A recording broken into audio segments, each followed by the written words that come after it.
Hey everybody, welcome to Song Tripping. I'm Jim. Today I'm going to be doing a shootout review between a vinyl copy of the Eagles Long Run and two different digital masterings on CD. So let's get right down to it and talk a little bit first about the Long Run. The Long Run was the Eagles' sixth studio album. It's a little like those debutantes in Houston mentioned in the title track. The Long Run couldn't hold a candle to its predecessor, Hotel California. That album was so huge, so iconic, that really I think anything the Eagles would have done in its wake was bound to suffer in comparison. Add to this the fact that the Eagles totally hated one another by this point in their career, and you can see why the Long Run felt a bit shallow and moribund. Its plain black cover was prescient of impending doom. The Eagles would disband after this album, and I think they did one more tour after that, and a live album came out after that, but they wouldn't make another studio album for 28 years. That's pretty much it for the first run of this band. The Long Run was not a flop, though.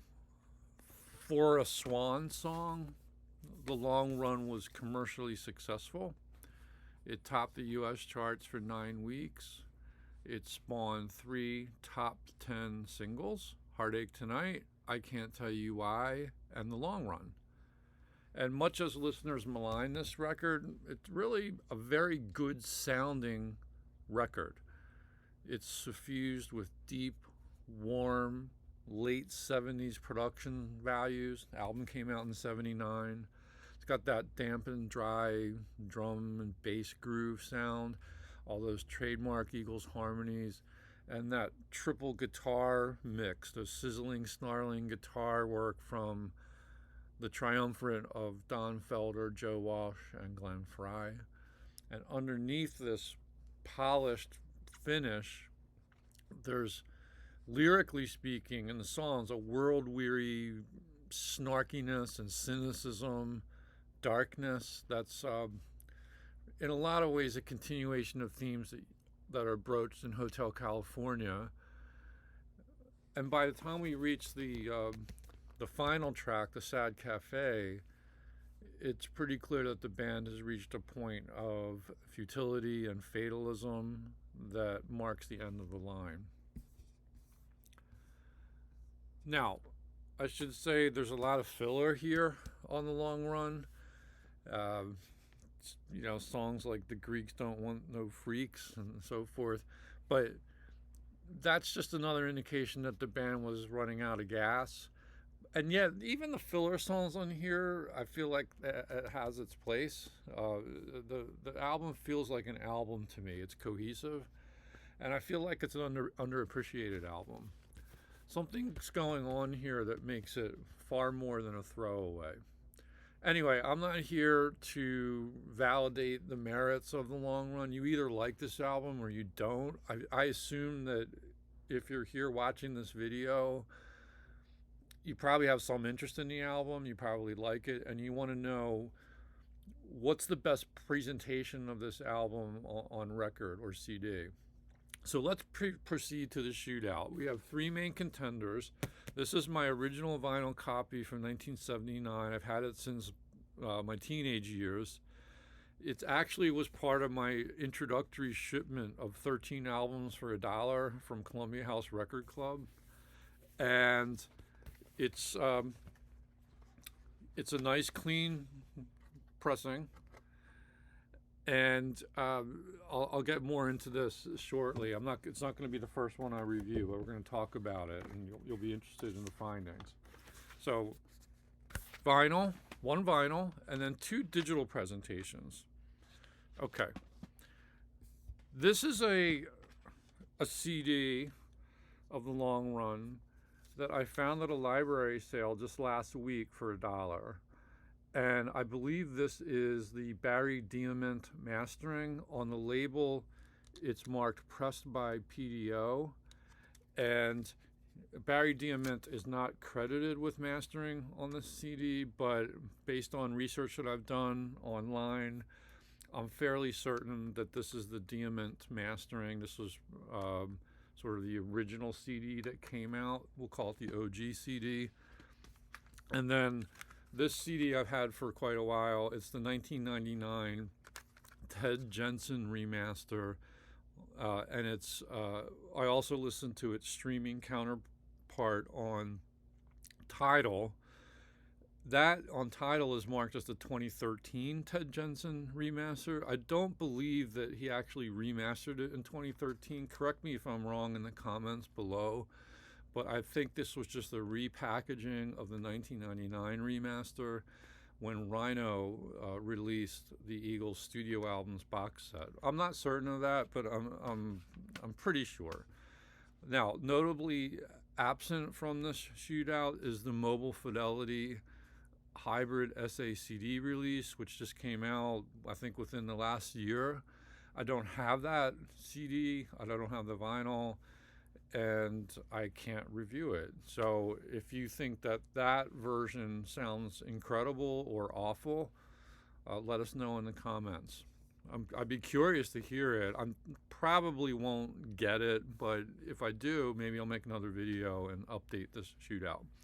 So anyway, my methodology, I conducted listening tests on this was a headphones only listening test, really.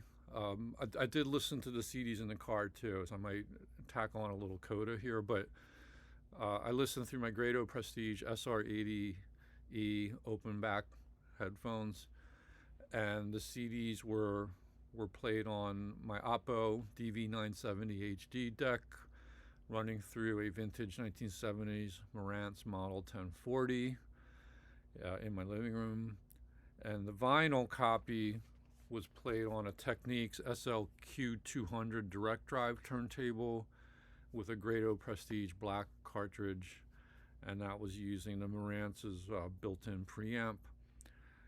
And when I streamed it on TIDAL, I went from the MacBook to over USB to an iFi Zen DAC, and then that went into the Marantz's Tape 2 input. And I also compared that to the headphone jack directly on the iFi Zen DAC. Okay, so what are my impressions? Let's begin with the Ted Jensen remastered CD. That is this one. Yes. So here are just some impressions of this presentation. This is 1999. The sound was skin tight. It was taut, like a jabbing boxer with very precise articulation. The EQ was nicely balanced, but I did feel like it especially sounded good in the mid to high frequencies. Like, my theory is that Ted Jensen goosed those frequencies, and that's here sort of where you hear like the color in the sound. There's a nice coloration for the most part. Don Henley's very deep snare drum is quite resonant. The cymbals are not too shrill. You feel like you're really in the drum room, or you're in the studio room. And even though this recording tends to be dry and warm, I detect, you can sort of hear reverberations off the walls. I don't know if he added a little bit of reverb or not, but there's some pretty good presence here. But is the sound too boxed in? For the most part, the instruments are quite distinct, but I have questions. Is the electric guitar, for example, on In the City, aggressive enough? It jabs, but is it punching hard enough? At times, it almost sounds anemic. Now, maybe that's overstating it, but it feels like a little bit like a mixed bag. Or on a song like the Disco Strangler, the rhythmic guitars, they sound gnarly, nasty, as they should. But compared to a song like Heartache Tonight, I again question whether it's all punchy enough. So for example, around the 3:30 mark in Heartache Tonight, I felt like the vibe slackens a little bit. Maybe that's an edit I'm hearing or something, but something in the mix. But it was somewhat noticeable. Now, sometimes the remasters can sound too harsh.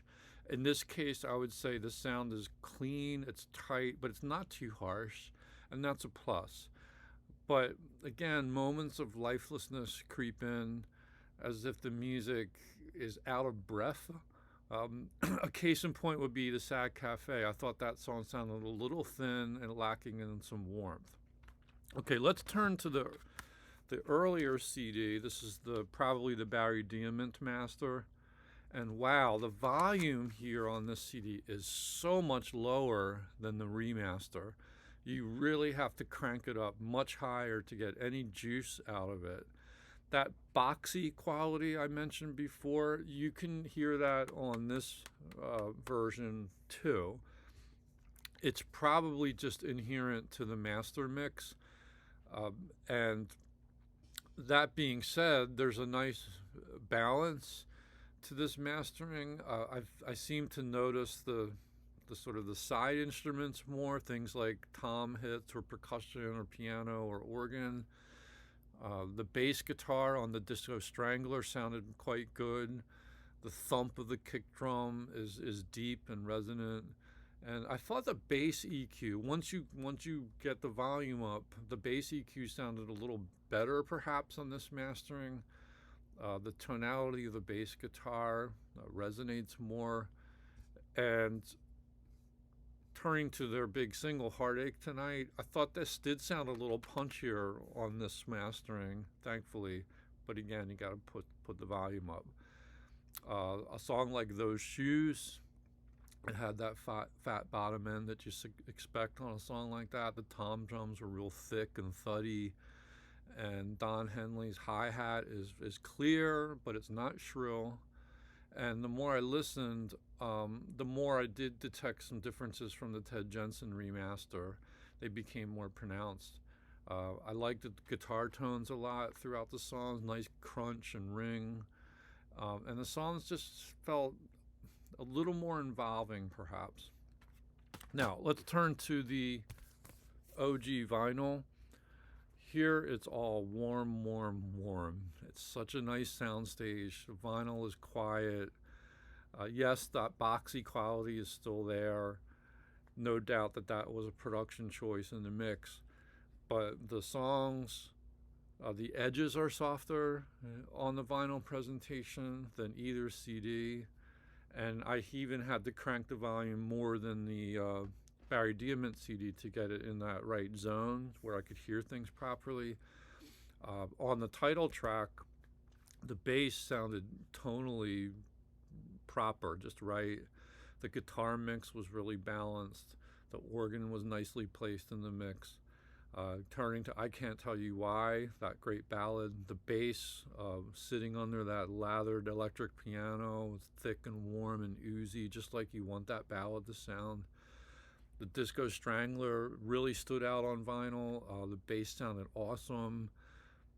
And I thought side one actually had more presence than side two. Such are the vagaries of vinyl pressings. You know, from side to side, you can hear differences. I thought Heartache Tonight, which is the lead track on side two, it maybe doesn't breathe quite as well as the CD masterings. And I heard that in the vocals a bit. But the EQ is balanced. I think obviously they mixed this album for vinyl. They wanted it to sound great on vinyl. CDs didn't exist yet, and it really delivers the goods. Like I said, side two, maybe a little more muffled. That's probably a pressing issue, but the guitars had that nice crunch to them. The bass was a highlight throughout the album from start to finish. And I did notice on the Sad Cafe, that final saxophone solo, it really cut through beautifully. I noticed it more on the vinyl than I did on the CD. Now, what about the so-called Ted Jensen 2013 remaster on TIDAL?